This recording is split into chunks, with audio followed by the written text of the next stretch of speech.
सानिया 9 मई में मुलविस मजीद 60 मुजरिमान को field general court martial के तहत कैद बामुशक्कत की सजाएं दी गईं। हमले में मुलविस हसन खान नियाजी व हफीजुल्लाह नियाजी को 10 साल कैद बामुशक्कत की सजा सुनाई गई। मुजरिमान को कम से कम 2 साल और ज्यादा से ज्यादा 10 साल की सजाएं हुई। फील्ड जनरल कोर्ट मार्शल ने मुजरिमान को कानूनी हक की फराहमी समेत दीगर तकाजे पूरे करने की कार्रवाई की।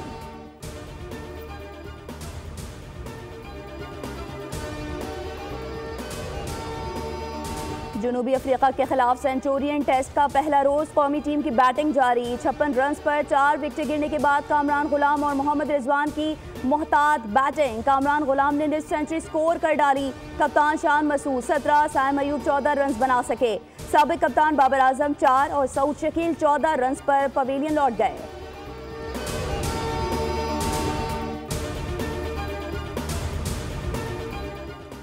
महंगाई कंट्रोल करने की कोशिश, टैक्स निज़ाम में इस्लाहात ला रहे हैं। स्ट्रक्चरल इस्लाहात का आगाज कर दिया गया। वज़ीर ख़जाना मोहम्मद औरंगज़ेब की प्रेस कॉन्फ्रेंस, कहा टेक्नोलॉजी का ज्यादा इस्तेमाल करेंगे तो बेहतरी आएगी।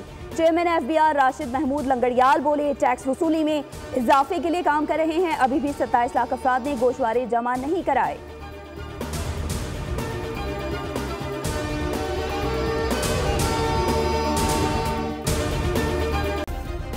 सब्सक्राइब करें और बेल दबाएं ताकि कोई खबर रह न जाए।